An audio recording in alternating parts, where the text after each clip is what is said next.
Hello guys, welcome back. ഇന്നിപ്പോൾ അമ്മില്ല, അച്ഛനില്ല, അനിയത്തിയില്ല. ഞാൻ മാത്രമേ ഉള്ളൂ, ഞാനും അച്ഛനും മാത്രമേ ഉള്ളൂ.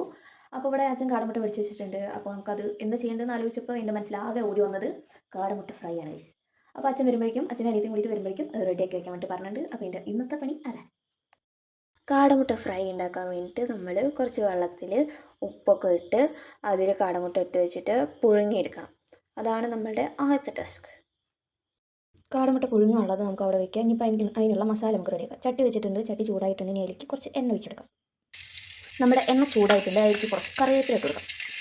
കറിവേപ്പില ഞാൻ മുറിച്ച് പീസാക്കിയിട്ടാണ് തോന്നുന്നത്. കറിവേപ്പില ഇട്ട് കൊടുക്കാം. അതിലേക്ക് വെളുത്തുള്ളി, അതെല്ലാം സ്ലോ ഫ്ലെയിമിലാണ് തോന്നുന്നത്, അതായത് തീ കുറച്ചിട്ട് വേണിടാൻ. ഇതിലേക്ക് നമ്മുടെ കുനുകുന്നനെ കഴിഞ്ഞിട്ടുള്ള സവോള ഇട്ട് കൊടുക്കാം. സവോള ഞാൻ 2 സവോളയാണ് ഇട്ട് എടുത്തിരിക്കണേ. അത് ഞാൻ നല്ല നുണനായിട്ടുള്ള അരിഞ്ഞിട്ടായിട്ടിരിക്കണേ.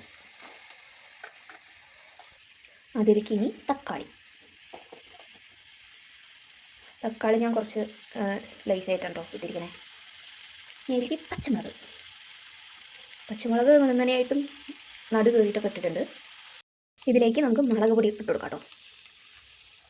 കുറച്ച് മഞ്ഞൾപ്പൊടി, കുറച്ച് മല്ലിപ്പൊടി, കുറച്ച് ഉപ്പ്. നമ്മൾ എന്തെങ്കിലും കറി ഉണ്ടാക്കുമ്പോൾ എല്ലാം കുറേശ്ശെ ഇട്ട് കൊടുക്കുക. കൂടുതലായി കഴിഞ്ഞാൽ നമുക്കൊന്നും ചെയ്യാൻ പറ്റില്ല, പക്ഷേ കുറവായി കഴിഞ്ഞാൽ നമുക്ക് ആ കറി വീണ്ടും ഒന്നുകൂടി റെഡിയാക്കാൻ പറ്റും. ഇനിയിപ്പോൾ എങ്ങനെ ഉപ്പൊക്കെ അധികമായി കഴിഞ്ഞാൽ നമുക്കതൊന്നും ചെയ്യാൻ പറ്റില്ല. കറി പക്ഷേ അതിന് തന്നെ പറയാൻ പറ്റുള്ളൂ. ചിലപ്പോൾ വെള്ളം ഒഴിച്ചിട്ട് നമുക്ക് റെഡിയാക്കേണ്ടി വരും. അപ്പോൾ കറിയുടെ ടേസ്റ്റും പോവും.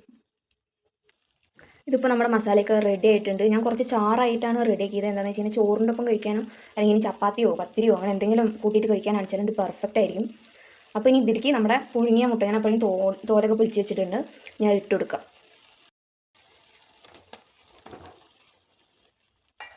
ഇതങ്ങോട്ട് മിക്സ് ചെയ്ത് കൊടുക്കണം.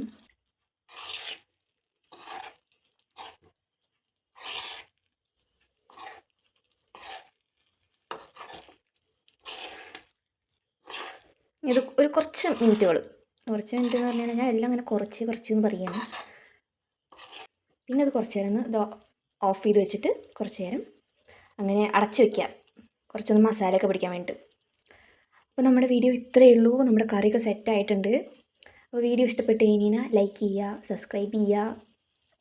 ഇനി എന്തെങ്കിലും സംശയം ഉണ്ട് വെച്ചാൽ എൻ്റെ അടുത്ത് ചോദിക്കേണ്ട, ഞാൻ തന്നെ ആദ്യമായിട്ടാണ് ഇത് ഉണ്ടാക്കുന്നത്.